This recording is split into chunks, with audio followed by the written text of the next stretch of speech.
il faut savoir que l'Algérie nourrit d'abord cette ambition de s'ouvrir sur le continent africain de manière concrète depuis quelques années déjà. La route transsaharienne en est le meilleur exemple. Les travaux sur ce projet connaissent un taux d'avancement considérable. Jusqu'à maintenant, 8000 km ont été réalisés à travers plusieurs pays du nord et du centre de l'Afrique. On fait le point avec Malika Bellal. Un vecteur d'échange par excellence. La route transsaharienne, appelée également la route de l'unité africaine. Un projet stratégique qui s'étendra sur une distance de plus de 9400 km et qui reliera 6 pays africains, à savoir l'Algérie, la Tunisie, le Mali, le Niger, le Tchad et le Nigeria. La route transsaharienne est l'un des projets qui connaît une grande dynamique et une concrétisation sur le terrain.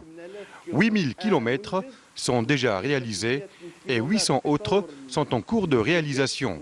Il reste le tronçon qui relie les frontières algériennes à celles du Mali. Et aujourd'hui, le Tchad, qui à l'indépendance avait 0 km revêtu, on a 2000. Et sur la route transsaharienne, il a réalisé 200 km. Et il reste 400 km qui sont en cours de réalisation actuellement. De la même manière, au Niger, nous sommes en train de finaliser 200 km entre Arlit et Assamakaï. C'est une entreprise algérienne qui travaille en groupement avec une entreprise du Niger. Les travaux du tronçon entre Chifa et Barouaguia, qui constituent la partie la plus complexe, connaissent un taux d'avancement considérable.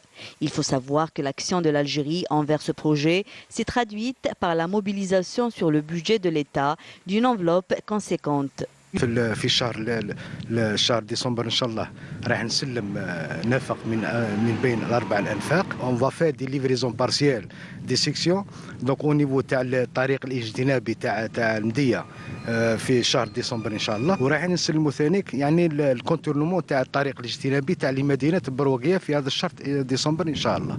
Et pour permettre aux pays subsahariens d'avoir un accès direct sur la Méditerranée et faciliter ainsi les échanges commerciaux entre l'Afrique et l'Ouest, le Maghreb et l'Europe, l'Algérie prévoit de raccorder la route transsaharienne au port de Djenjen et celui de Hamdania via l'autoroute Est-Ouest.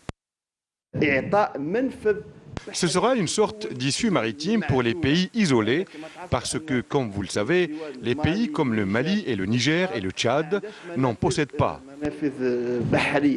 La route occupe 90% des transports terrestres.